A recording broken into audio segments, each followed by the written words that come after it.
What? Uh-oh. This time it looks like you got it right again. Yes, it is so. The Blacken that killed Chihiro Fujisaki was Mondo Owada! Jesus Christ. In case you were wondering, the vote was not unanimous. Kiyotako chose the wrong answer. You're treading very close to the danger zone, Mr. Ishimaru. You need to be more careful. I refuse to believe it. There's no way. No way he would kill someone. Sorry. Sorry. What is this? Why are you apologizing? Why? Why? Why did you do it? Now then. Well, it looks like Mondo's taken a vow of silence, so allow me to explain on his behalf. Actually... The story of the murder this time is the sad story of two men. Oh, but for anyone who doesn't really want to hear it, you can hit the control key to fast forward the text. I won't do that, but it would be funny. Anyway, there was once a young boy, and his name was Chihiro Fujisaki. He had an extreme inferiority complex regarding his own lack of strength. You're so weak even though you're a boy. He did things like that as long as he could remember it. He couldn't overcome his weakness. On the contrary, he tried to hide and buried himself further and further into that weakness, to take on the fragile form of a petite young girl. He had chosen that as his way out. Now nobody will be able to say anything about even though you're a boy. But no matter how tightly he wrapped himself up in that shell, the inferiority complex had already taken root deep inside him and was not so easily weeded out. As it turned out, the shell was completely empty. The complex didn't disappear, instead it only grew stronger and stronger. I'm weak. Weak.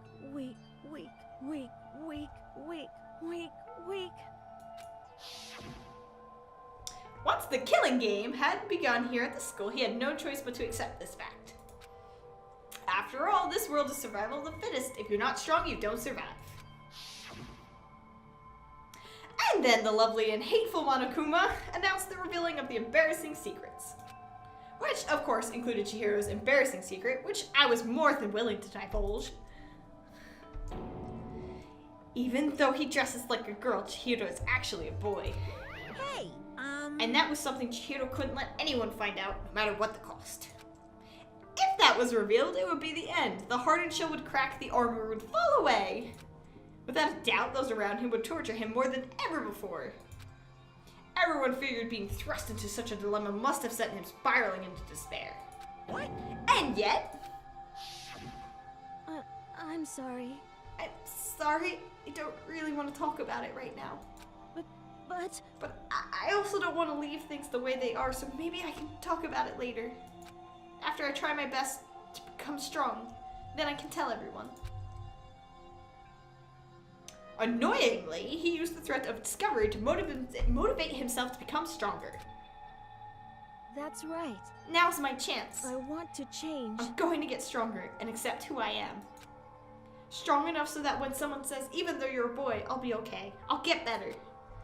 And with that at the front of his mind, he resolves to take immediate action. And so, that day he made the commitment to begin exercising. He was prepared to retrain his mind and body. That word looks so weird. But sadly, that would be the first and only chance he would get at it. Hey, When he decided to start exercising, he thought it would be a good idea to ask for someone's help. But he wanted to tell that person his secret first, and then ask them to help him from there. And the person he went to, Yeah, that's right. it was me. Yeah, it sure was. The biker gang fella had been painfully clear about how important his manly promises were. So Chihiro probably figured that even if he confided in Mondo, his honor would make him keep the secret. Plus, Mr. Macho Mondo was the very symbol of a strong man that Chihiro had always aspired to be. Maybe talking to Mondo about it will help give me some courage. So he went and asked Mondo, oh, so that should say Monokuma. So he went and asked Mondo to help him become strong. That was his aspiration. And he thought that only with Mondo's support would he ever be able to come close to that. Correct. So then, that must be why Mondo did what he did, to keep the promise he made to Chihiro. What? Did what he did? I mean, that's why Mondo carried Chihiro from the boys' locker room into the girls' locker room. Indeed. Yes, that's exactly what I mean. Wasn't that to cover up what he'd done? Certainly. That could have been part of it, but I don't think it was the main reason. The real purpose was to keep the promise between men he'd made to Chihiro. But how does moving the body keep his secret? Because if everyone knew he'd been killed in the boys' locker room, then everyone would have been arguing about how she got into the boys' locker room, right? Once that started up, at least a few of us would have immediately begun to suspect his identity. So he tried to protect Chihiro's secret by putting him in the girls' locker room and stealing his handbook. See? Then Mondo did all that to keep the promise he made to Chihiro, who he also killed. Why would he do that? The more I hear you talk, the more I don't understand. I mean, you guys trusted each other, right? So why? Why did you? Because no matter what, I didn't want anyone to know. I knew it. So that's what triggered it after all. The possibility of having your embarrassing memories and secrets exposed. What is this? That's impossible. Nothing could have been that bad. Something he didn't want anyone to know, even if it meant killing someone? You're wrong. It's impossible. Don't make me repeat How many myself. times must I repeat myself? To judge others by your own standard is the height of folly. Even if you can't comprehend it, he obviously can. That's all there is to it. Well, while we're on the subject, why don't I tell you? That embarrassing memory, the secret he didn't want anyone to know. Hey! You know what Mondo did? He killed his own brother.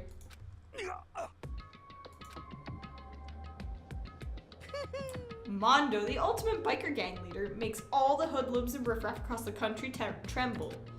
But the only reason he had the chance to join a gang in the first place was because of a certain someone. Mondo's older brother's name was Daya Awada. Daya. Mondo had nothing but respect for him. It was because of Daya that Mondo ever got on a motorcycle. Mondo's older brother was his only family growing up. He was the only one Mondo could trust or respect. He wanted to measure up to his big brother, so he imitated him in everything he did. Mondo was the epitome of the starry-eyed kid brother. Meanwhile, the charismatic older brother put together a local motorcycle gang. And before anyone knew it, had grown into the biggest biker gang in the community.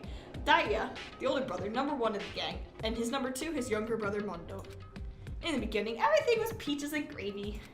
But when Mondo started to think about how he would have to take over the gang from his brother someday, his brother's greatness, his reputation, began to gnaw on Mondo's very soul. The kid's gonna take over for Daya, huh? Daya created this gang with his bare hands. Mondo's just along for the ride. Can someone like that really be our leader?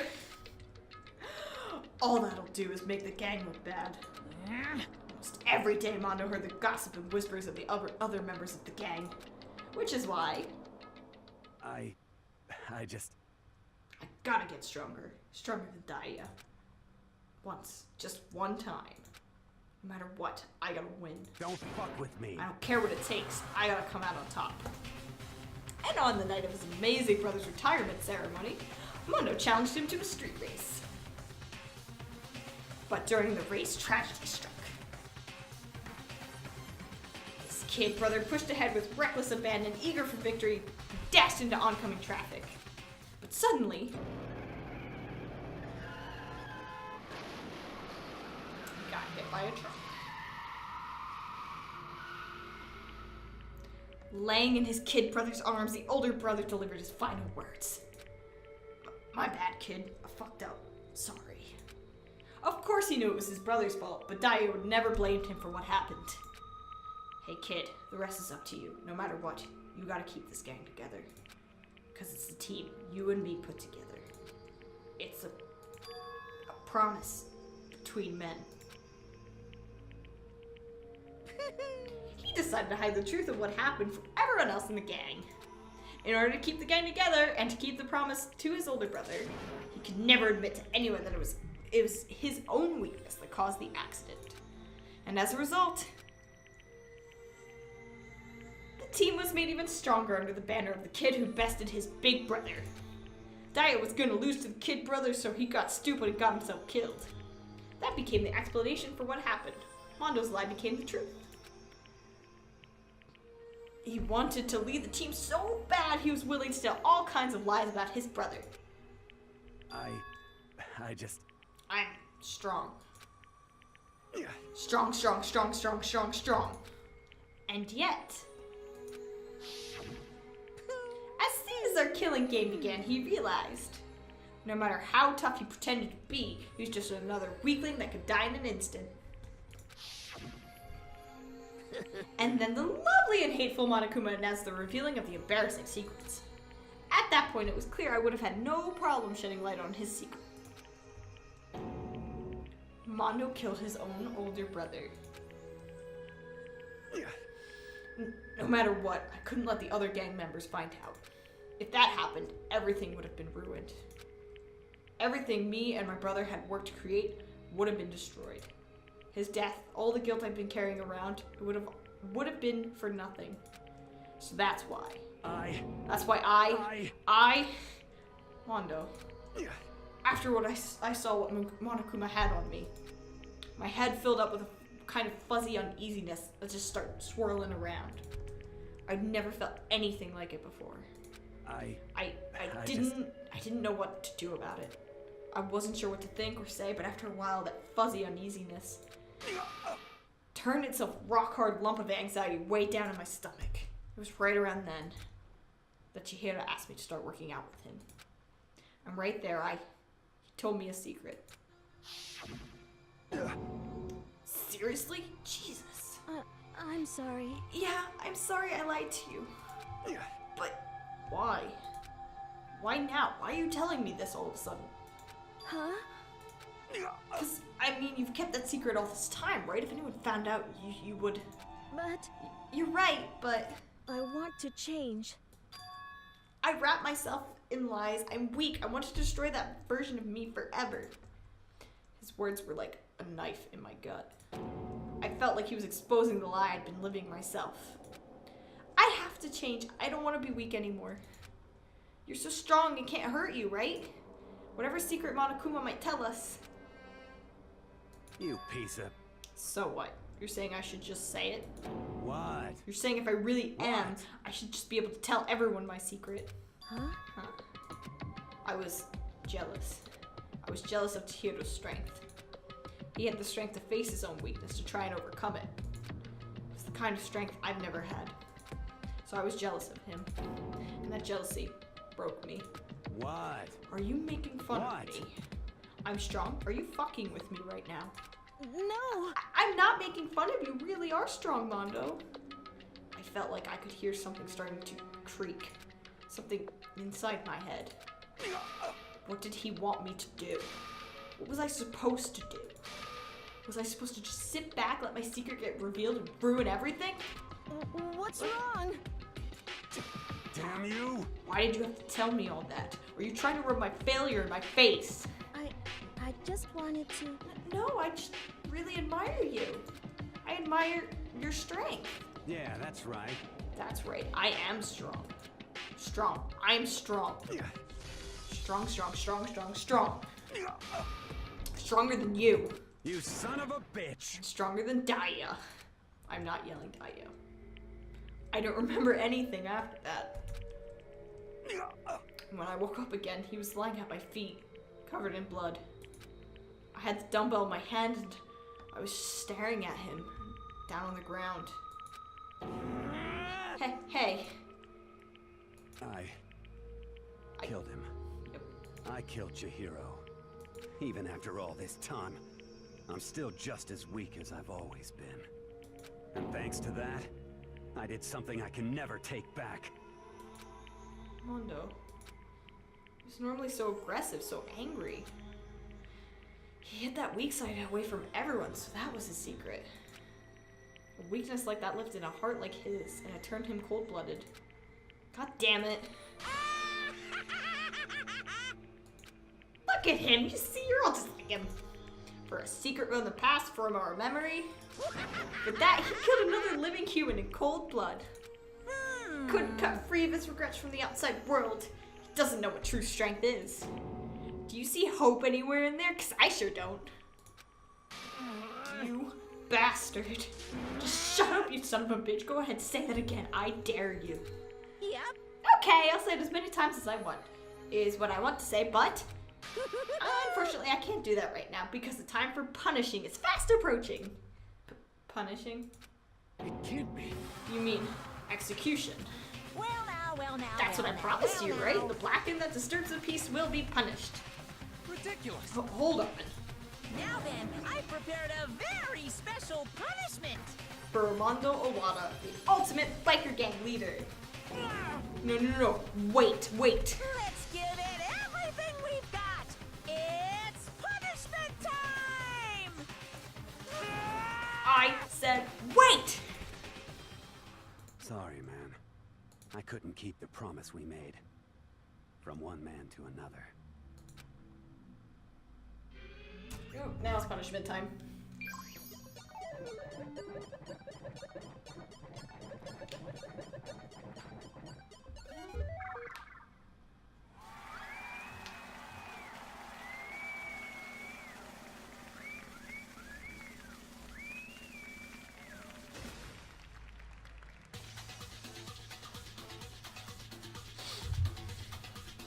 That looks uncomfortable.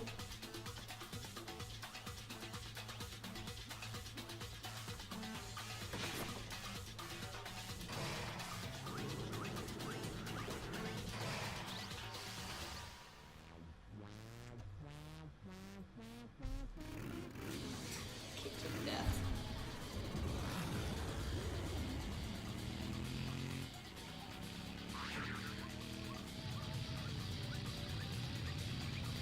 That looks god awful. Not at all fun.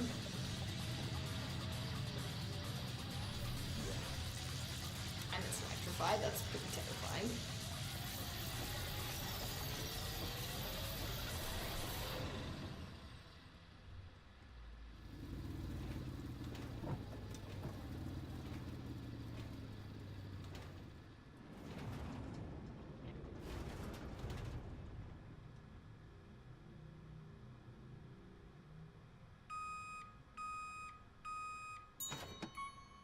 Dear God.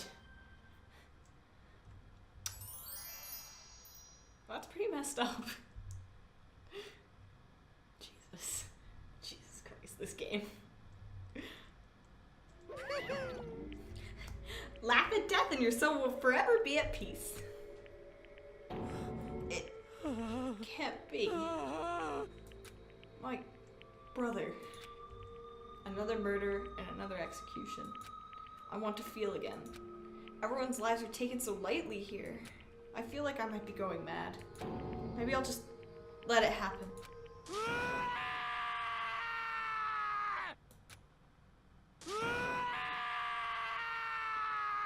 He's losing it a little.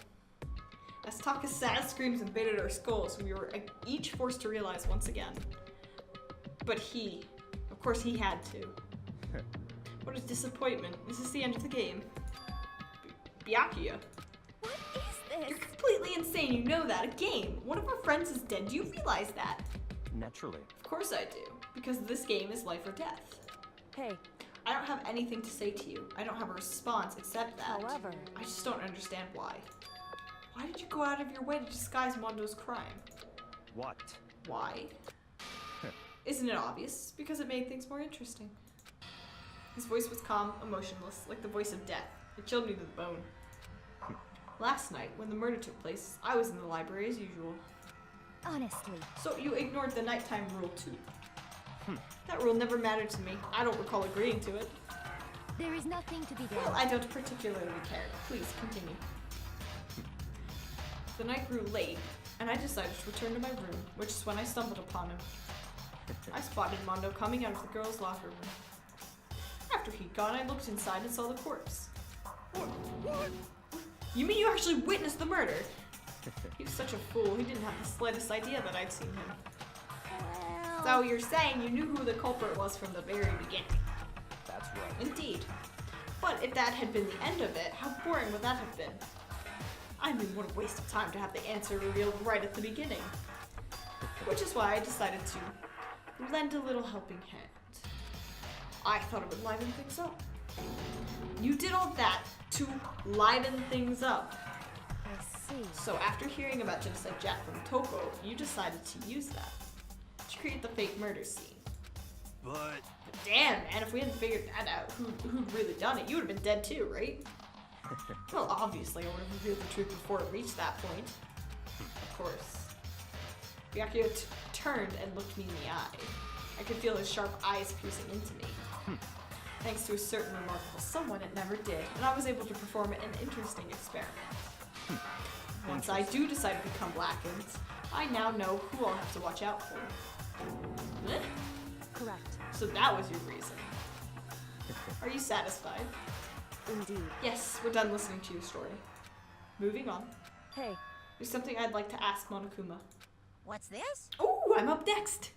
you... You like to perform these elaborate executions each time, correct? My question is, why? Do you like them? But you know this punishment, this despair, it's not just for you. All this punishment, all this despair is my gift to mankind itself. What? You're over-exaggerating. I am not over-exaggerating. These punishments are meant to transform all hope into despair. Damn. What do you mean? Huh? Mean? Mean? Mean. What the heck? Mean. Damn it! Good grief, I don't understand why you have to pick apart every little stupid thing. Whatever it is, doesn't matter. In the end, I'm going to stand alone as the victor, and then everything will be revealed to me. Ah, the noble son of a noble family. Truly, you understand me. I think this is the start of a terrifying friendship. That's enough. Shut up. I would never stoop to the level of a childish criminal like you. Just let me say this. After I've achieved complete victory, you're up next. I'm going to find you and kill you. Understand? In the name of my family. In the name of the Togami family, for which victory is a foregone conclusion. You're getting all riled up. So cool, it's like you're the main character of a video game or something. No trash mob for you. I swear, whatever it takes, I will kill you. Temper sounds like someone needs a nap.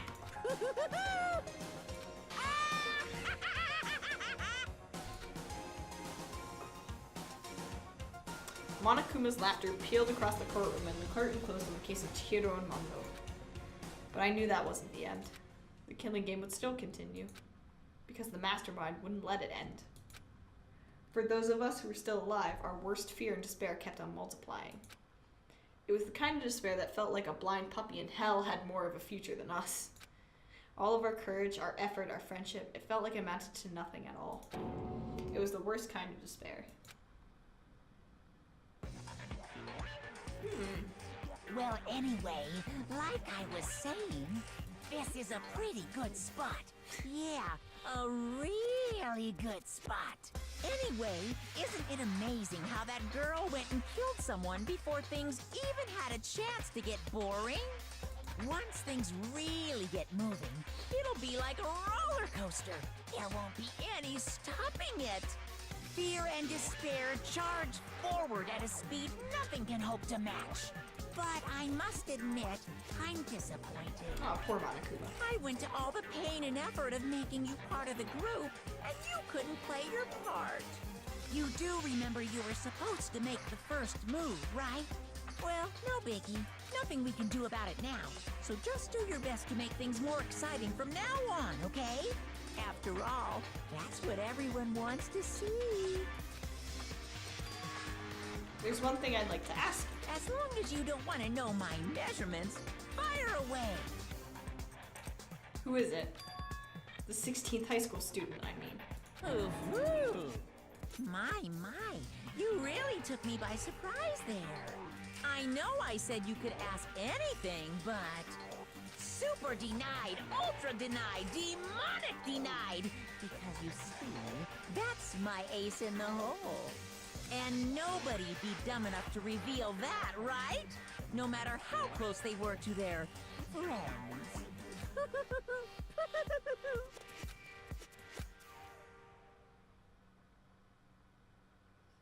Alright, we finished chapter 2. For the person that Monica was talking to, I didn't do any particular voice because I don't remember who it is. So, it's fine.